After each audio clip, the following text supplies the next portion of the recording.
Hola chicos y chicas, hoy día tenemos la clase de encéfalo y hemisferios cerebrales. Recordemos las últimas semanas. La semana que viene vamos a tener el parcial de tercer de certamen, hemisferios cerebrales. En realidad es lo que corresponde em, a esta clase.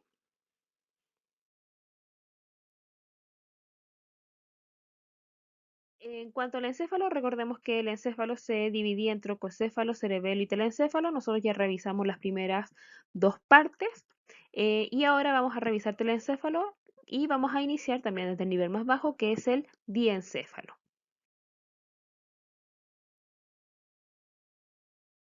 Vamos a partir entonces con el diencéfalo, que va a estar conformado por cuatro zonas bien definidas. La primera es el tálamo, que es un doble ovoide, la cual va a estar unido estos ovoides de un lado con el otro a través de esta estructura que es la adhesión intertalámica.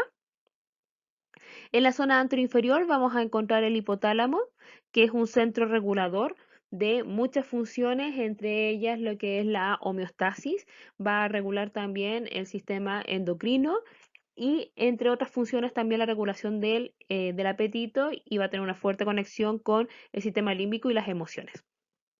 Este se encuentra sobre esta glándula que es la glándula hipófisis. Bajo el tálamo encontramos una zona que se denomina el subtálamo, el cual va a tener un núcleo que se llama el núcleo de Lewis, encargado junto con los otros núcleos de la base, de lo que es la planificación e iniciación del movimiento.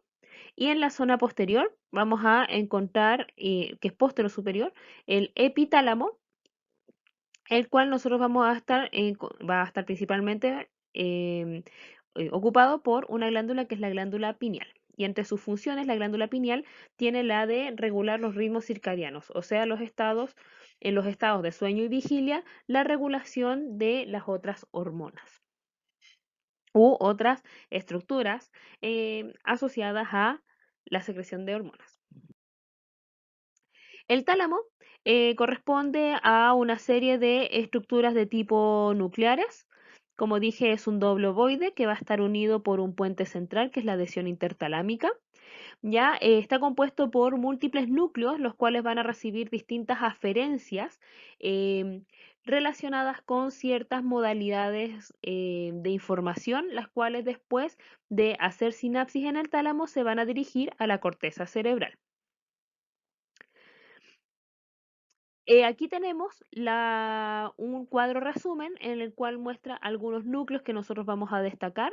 Entre ellos vamos a destacar los cuatro primeros, ¿ya? Donde tenemos el núcleo ventroposterolateral, que es este que está aquí en celeste, el cual va a estar relacionado con la modalidad sensitiva que viene desde el cuello hacia abajo. Entonces, toda la información sensitiva, ya sea tacto, presión, temperatura, dolor, o sea, no dolor, nocicepción, que venga de lo que es miembro superior del tronco de miembro inferior, va a pasar por este núcleo, que es el núcleo ventroposterolateral, y desde ahí se va a ir a la corteza sensitiva primaria que se encuentra en el giro postcentral, lóbulo parietal.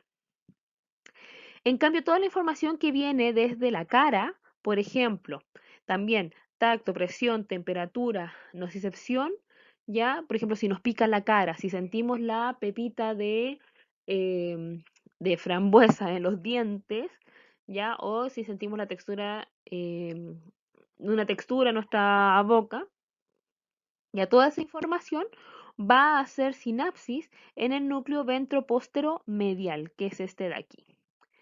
Ya, y aquí está. Entonces, por eso sale tacto trigémino talámico y el área gustativa pontina. Y esa también va a ir al área sensitiva primaria, pero hacia la zona que se encuentra en la porción inferior. Los núcleos geniculados son los que se encuentran en la porción posterior, cuerpo geniculado lateral y cuerpo geniculado medial.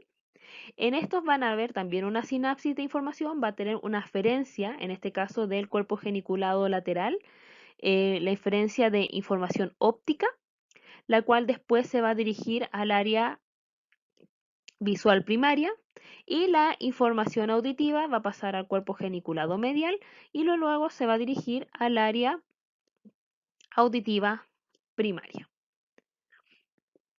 Ya tenemos otros núcleos que también van a estar recibiendo otras aferencias y eferencias, ya sea con información que va de manera específica, estos son núcleos de tipo sensitivos, pero también tenemos algunas relevos de información de tipo motora y algunas proyecciones inespecíficas, sobre todo aquellas asociadas a las vías de las emociones.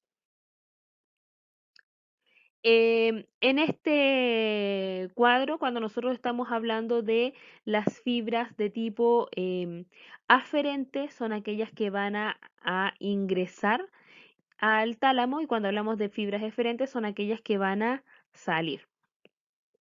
¿Ya? Entonces aquí no se confundan porque las puntas de las flechas están al revés. Entonces, estos son los núcleos que habíamos visto: núcleo ventroposterolateral, núcleo ventroposteromedial. Entonces, la información que va a ingresar al núcleo ventroposterolateral es la que viene del lemnisco medial y espinal, además de la información espinotalámica del sistema ventrolateral.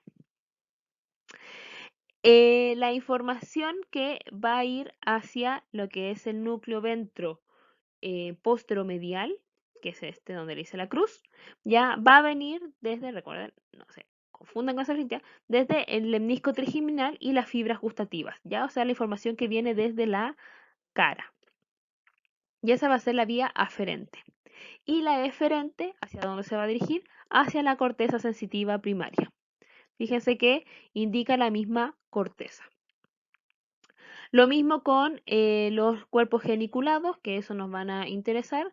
Tenemos la corteza visual, o sea, el tracto óptico que va a llevar la información visual que va a ingresar y después va a salir para llegar al área visual primaria, a la corteza visual. Lo mismo con la información auditiva. Va a pasar al núcleo, o sea, sí, al núcleo geniculado medial, ¿ya?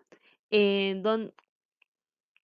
va a venir desde la zona de oído, va a pasar por tronco cefálico, colículo inferior, y luego desde aquí va a hacer sinapsis en este núcleo y se va a ir hacia la circunvolución temporal superior, que es donde se ubica el área auditiva primaria.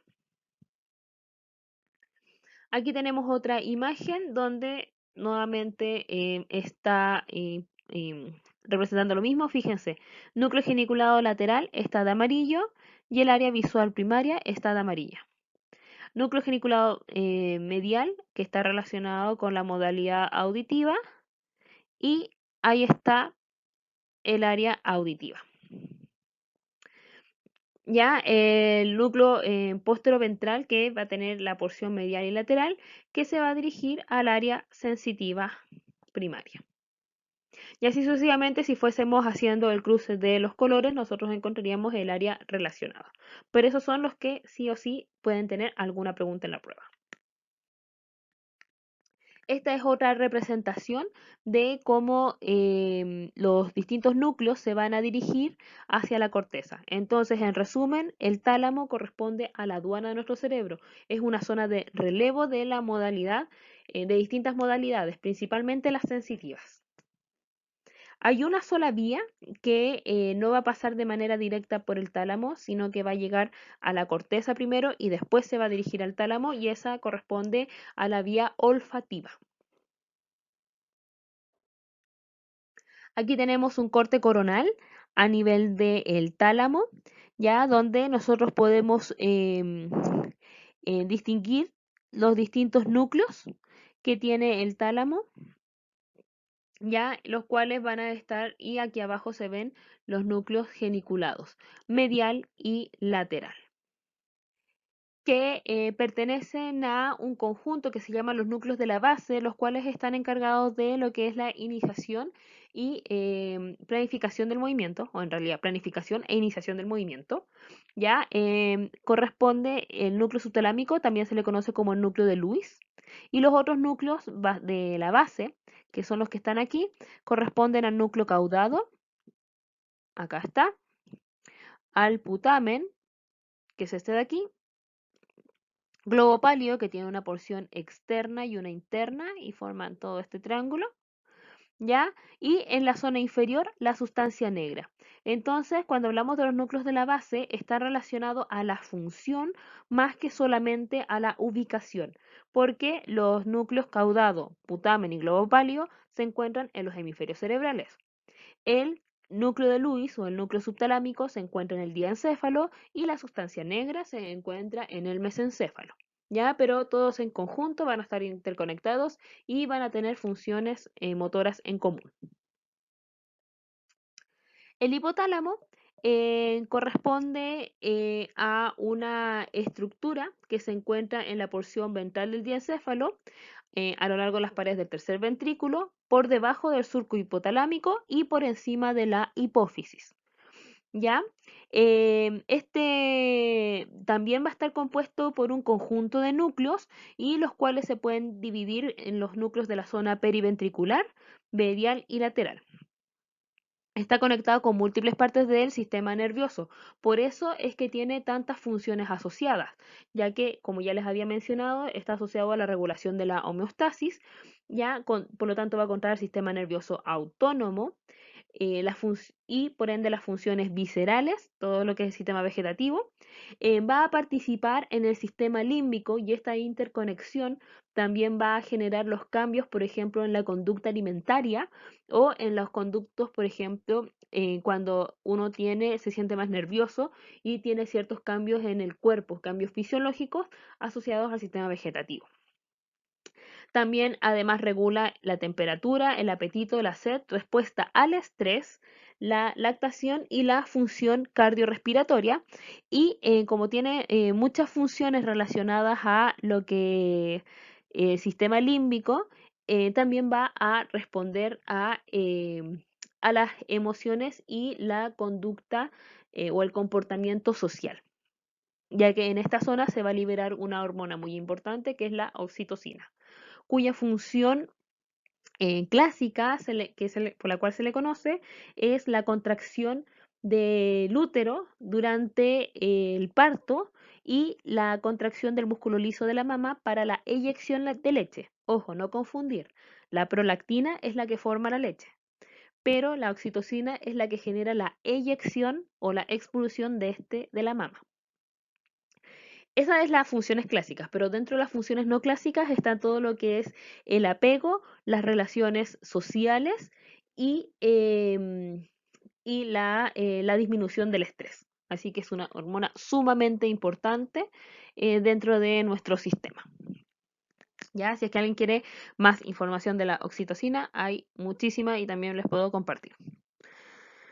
En cuanto a la importancia funcional, va a generar difusiones en montones de sistemas, desde problemas autonómicos, problemas de la conducta emocional, las endocrinas, incluyendo también pubertad precoz, etc. Aquí nosotros encontramos los núcleos del hipotálamo. Ustedes los que van a revisar también después en fisiología corresponde al paraventricular y al supraóptico. El supraóptico se llama así porque está sobre esta estructura que se llama el quiasma óptico, que es la zona donde cruza la información visual. De todas maneras tenemos otros núcleos que se denominan como el posterior, el dorsomedial, el ventromedial, el arcuato o el infundibular, porque está relacionado con esta estructura que se llama el infundíbulo que conecta el hipotálamo con la hipófisis. Además, encontramos el cuerpo mamilar.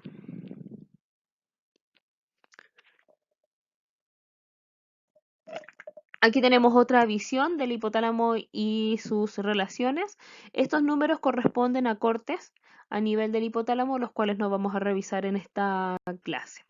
Ya, pero sí se les dejó la imagen porque tienen con numerito cada una de las estructuras relacionadas. Entonces aquí tenemos unos cuadros con los resúmenes con respecto a el núcleo y el área. Y aquí tenemos lo que son distintos núcleos con las funciones específicas. ¿Ya? Por ejemplo, yo les había hablado sobre el nervio paraventricular y el supraóptico. ¿Y por qué los iban a ver en fisiología? Precisamente porque el paraventricular produce principalmente oxitocina y el supraóptico la vasopresina, también conocida como la hormona antidiurética. Ambos núcleos se ha visto que secretan ambas hormonas, pero mayoritariamente paraventricular la oxitocina y el supraóptico la vasopresina. ¿Ya? Y fíjense aquí que salen contracciones uterinas y salida de leche de la glándula mamaria. Pero recuerden que esas no son las únicas funciones. El epitálamo se encuentra en la zona posterior superior del tálamo. Nosotros vamos a encontrar aquí la glándula pineal y la avénula. Se cree que la avénula es el centro de la negatividad de las personas, ya dentro de otras funciones eh, que se le asocia relacionadas con el sistema límbico, como las interconexiones entre los distintos sitios de del hipocampo y perdón, del hipocampo y la amígdala. Bueno, esto ha sido la primera parte. Espero que les haya quedado a todos muy claro, que estén muy bien. Nos vemos en una próxima oportunidad. Chao, chao.